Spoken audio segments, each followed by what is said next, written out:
ধরেন একজন police constable থেকে আমি যদি সাব ইন্সপেক্টর নিয়োগের ব্যাপারটা দেখি, মেধার মাধ্যমে পরীক্ষা উত্তীর্ণ হয়েছে, তারপর তার চাকরি হবে না, সে জানে। আমি ওপেনলি কথাগুলি বলছি, এটা ওপেন সিক্রেট, আমি হয়তো একটু ইয়ে করে বলছি যে তার একটা মিনিমাম অ্যামাউন্ট এখানে ইনভেস্ট করতে হচ্ছে।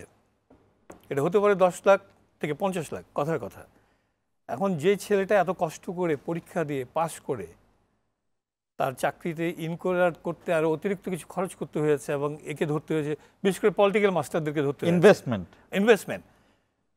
তখন ওই কনস্টেবল বা ওই সাব ইন্সপেক্টর ট্রেনিং শেষে তার তো মাথায় থাকবে যে কত দ্রুততম সময়ে এটাকে সে রিয়েলাইজ করতে পারে।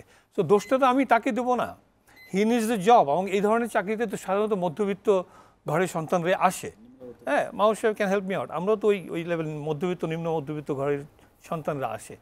দেন তার মধ্যে ট্রেনিং চলাকালীন অবস্থায় কিন্তু তার মাথায় খেলে how quickly he can realise this amount of মানি।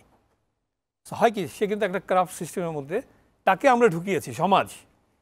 ও ঢুকতে চায়নি। কেউ কি যে মেধার তালিকায় এসছে পরীক্ষা দিয়ে, সে কেন পকেটের পয়সা দিতে হবে? আমরা বাধ্য করছি। আবার পলিটিক্যাল মাস্টার্স মোস্টলি প্রিসাইজলি যে চাকরি করতে হলে এই করতে হবে, সেই করতে হবে আছে। তারপরে ট্রেনিং শেষ হলো, একটা ভালো পোস্টিংয়ের জন্য তদবির করতে হবে। ভালো পোস্টিংয়ে গেল, সেখানে গিয়ে অমুক লিডারের, অমুক নেতার, তমুকের নির্দেশ মতো চলতে হবে, তা নাহলে তার পোস্টিংয়ে যে আসছে, এই পোস্টিংয়ে আসতেও কিন্তু তার একটা কাঠখড় পোড়াতে হয়েছে। তো দেখা গেল যে সে এসছে এখানে 3 বছর থাকবে, কিন্তু নেতার সাথে কনফ্লিক্ট হয়ে গেল 6 মাসের মাথায়, সে নাই ওখানে। তো এই যে সিস্টেমটা, মানে আমার মাথায় যদি রোগ থাকে, আমি পায়ের গোড়ালিতে কিন্তু ওই বোরিক পাউডার মাখলে হবে না, আমাকে একদম উপর থেকে আসতে হবে। আমরা তো যেই আসে নতুন সরকার, ইভেন এই সরকারও অনেক কথা বলছে, চেষ্টা করছে, আমরা কথাই শুনে যাচ্ছি, ঠিক আছে, আমরা বলি শুনে যাচ্ছি। আমূল পরিবর্তন আমি বলছি না যে ওভারনাইট হবে, স্লোলি গ্র্যাজুয়ালি কোথাও না, it has to start somewhere. সেটা আমরা এখনও দেখতে পাচ্ছি না। এখন আমরা নতুন পলিটিক্যাল গভর্নমেন্ট আসবে, তারা এসে কী করবে? কোন গভর্নমেন্ট আসবে? যে গভর্নমেন্ট তো আগেও পরিচালনা করেছে, হয়তো একটু বেটার হবে দ্যান দি প্রিভিয়াস। বাট আমরা যেটা এক্সপেক্ট করছি, সেই এক্সপেকটেশন অনুযায়ী যদি সার্ভিস ডেলিভারি করতে পারে, তার মোস্ট ওয়েলকাম, আমরা স্বাগতম জানাবো। বাট পুরো সিস্টেমটাকে পরিবর্তন করতে হবে। গভর্নমেন্ট বেটার ফর হুম?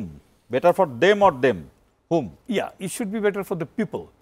ঠিক আছে না? যদি এটা ফর দেমসেলফ হয়, যেটা মানে বরাবরই আমরা 53 বছর ধরে দেখছি, কম আর বেশি।